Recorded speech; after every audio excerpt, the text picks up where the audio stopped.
So thinking about yourself, Phill, if we Yeah. could go back X number of years to your younger self, what kind of advice would you give yourself now? Obviously, we're a bit older, a bit more long in the tooth. Yeah. What would you go back and say, Phill, you've got to do that? Things like pension schemes, start them sooner.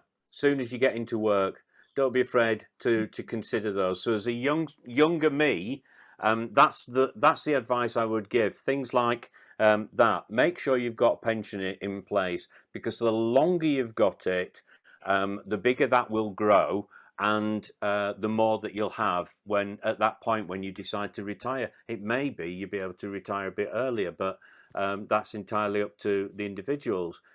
That's what I would say. I would also encourage people to consider ways in which they can save, and there are lots of different avenues to go down. Whether it's investing in the market, but that's dependent on the level of risk people are happy with, to saving schemes, just leaving the money in the bank.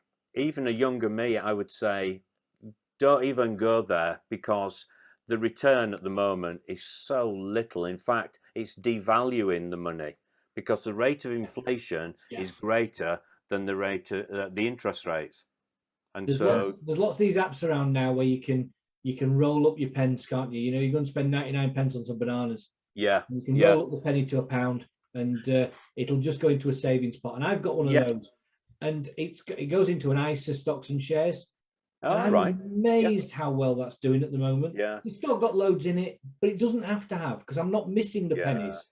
Yeah. A good one on the market is one called Moneybox. That's what I'm with. That's what I'm with. That's the one you're with. That's Brilliant. With, And because the other thing as well is, if you've never invested in the stock market, then don't worry. That enables you to engage as a novice in something that allows you to save and probably get a better return. There's always a risk at the end of the day, but oftentimes the risks are so small, and much of what we do is covered by the Financial Services Compensation Scheme. Right. Banks, you're covered up to £85,000 in that one bank. But with something like Moneybox, you're risking pence a transaction, aren't you? Yeah. You're not risking hundreds of pounds a transaction. You're risking pence. Yeah. And every week, I think my average weekly amount that goes in is about £4. Yeah. It's not as though it's a lot of money, but when you think £4 over 52 weeks, that's £200 that year.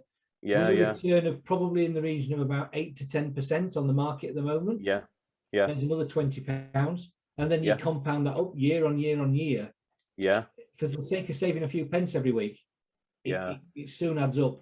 I'll tell you another good tool on the market as well that I've come across, and there's several of these, so I'd recommend people sort of investigate them. But it's a kind of money management tool called Emma. It's a tool you can use as a setting your spending plan, and it will link with your bank account, so it'll identify where all your expenditure goes. Oh, you've got a utility bill there. Would you like me to see if I can get you a cheaper one? And so it will, and if you say yes, it'll search for cheaper options that matches what you have. So it'll ask you a series of questions. Then you'll be given a choice, and if you like what you see, you can say, I want to go to that one, and it'll do the switch for you. How intuitive. That's bloody clever. How intuitive that is. So, and likewise with banks, you've got things like Atom or Monza or Starling, who do exactly the same as you would get in a banking hall, and the same services, more extensive, and again allows you to set like goals and budgets and things like this. So they are becoming a lot more intuitive these days, many of the tools out there. I love that Emma. That sounds like a great thing.